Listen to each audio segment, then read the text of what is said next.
The rest of the federal government may have fumbled on Hurricane Katrina, but if there is one true thing to say, it is that the U.S. Coast Guard came through with flying colors, among other things, rescuing 33,000 people. How did they do it? Bob Orr with the inside story.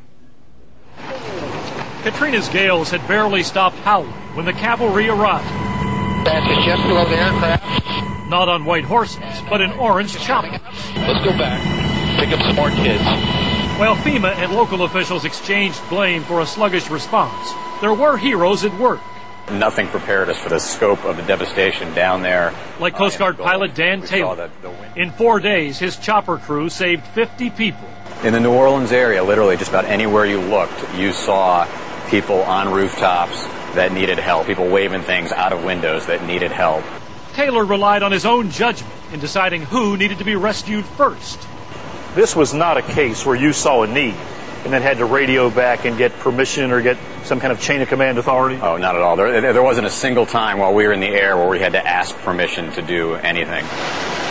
And that's why the Coast Guard succeeded. Unlike many other federal agencies, it was able to cut through the bureaucratic red tape with a simple philosophy. Act first and get permission later. Drivers, clear the power lines, clear, move easy back and left. Crews on the scene assessed the needs and the risks in an urban danger zone. It was definitely something that we don't train for. We can't go around and flood a neighborhood and train picking people off houses.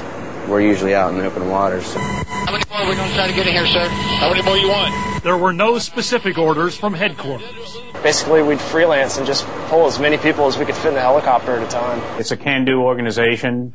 Former Coast Guard Commander Stephen Flynn says FEMA and other agencies need to build on the Coast Guard's success.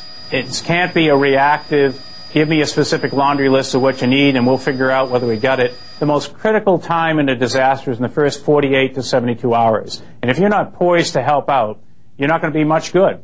There were heroes in Katrina. We didn't lose a helicopter. We didn't lose anybody that we were hoisting, so I think it went well. I think the Coast Guard knocked it out of the park. The question is, will they have more help the next time? Bob Orr, CBS News, Washington.